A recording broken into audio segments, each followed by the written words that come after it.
Babaláwo international ẹ̀yin ọmọ ìyá mi ẹ rí pé tẹ̀rín tí ọ̀yàyà òní máa fi ń wá sọ̀rọ̀ láì láti wá kọ́ ní nǹkan. Mo dúpẹ́ lọ́wọ́ yín, mo dúpẹ́ gidigidi lọ́wọ́ yín fún àtìlẹ́yìn yín. Lágbára Èdùmàrè olówó alẹ́ ìmàrè àbá máa dúró tì yín. Nàìjíríà lẹ́wà ní àbúrò ìlú ọba lẹ́wà ní olúwa alẹ́ ìmàrè àbá mi dúró tì yín. Ìgbàrómàlẹ̀ àbá mi dúró tì yín. Òòṣà òkè àbá mi dúró tì yín. Ẹ wo ọ̀rọ̀ mi ò lọ jìnnà.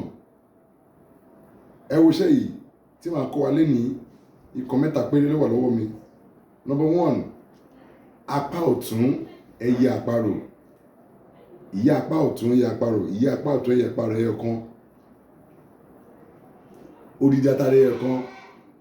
Ògèrè epo, orí epo ló wà lókè yẹn. Epo ló wà ńbẹ̀, but ògèrè epo la need lórí ẹ̀. Kí la máa ṣe ọmọ ìyá mi?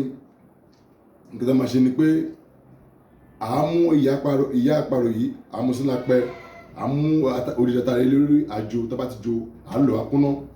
Àwa da ògèrè epo díẹ̀, à dà sí ibì kan, tá bá dà sí, èyí tá lọ yẹn, èyí tá ajú tá lọ yẹn, à dà sí, tá bá dà sí ògèrè epo yẹn.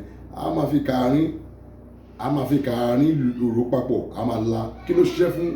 Oògùn tuberculosis ni. Oògùn tuberculosis tó gbogbo ayé mọ̀ sí ikọ́ Ifee.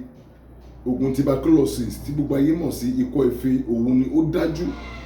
Ẹ rí pé ṣókí lọ́bẹ̀ oge, ṣókí òun lọ́bẹ̀ oge. Ẹ rí pé mi ò mókun, mi ò yọ kúrò.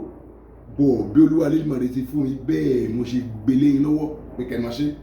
Kẹ̀sí iṣẹ́ ìdájọ́ àmọ́ tó bá jẹ́ ti ayé ni oníbàṣe máa ń ṣe. À ń mú irú, bá pé ikọ́ ayé ká tó sọ pé àwọn àṣìṣe dábàá ti ṣiṣẹ́ yìí sílẹ̀ àní ti lò. À ń mú irú àjọ dábàá ti jọ àdásílẹ̀ ilẹ̀ lórí pavement, àwa tẹ ìjọgbèlé lórí, àwa dà sínú àtòkò padà, àdà sínú ògèrè epo náà, àwa fi kàárín lò, a máa la àṣà àwọn aláyẹn náà lé lórí. But it's not just simple. Ikọ́ Ifee tó ń gbogbo ayé mọ̀ sí tuberculosis ló ṣiṣẹ́ fún. Iṣẹ́ ìdájọ́ ó confirm ni ọmọ ìyá mi. Ẹni tó bá àwọn tó ní sàkání ẹ̀ bá mi ṣe ẹ̀ fún wọn. Má ṣàláì má ṣe ẹ̀ torí pé àwọn kan ní ìdí ìwòsàn irú ẹ̀ ìrì àti ìbùkọ́jẹ́ ti ẹ̀ o. Orúkọ mi ní kò yí padà, Babaláwo international.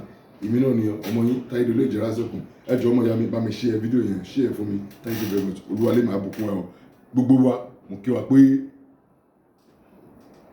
ẹ kú Jímọ̀ olóyin o. Get a lovely weekend ahead.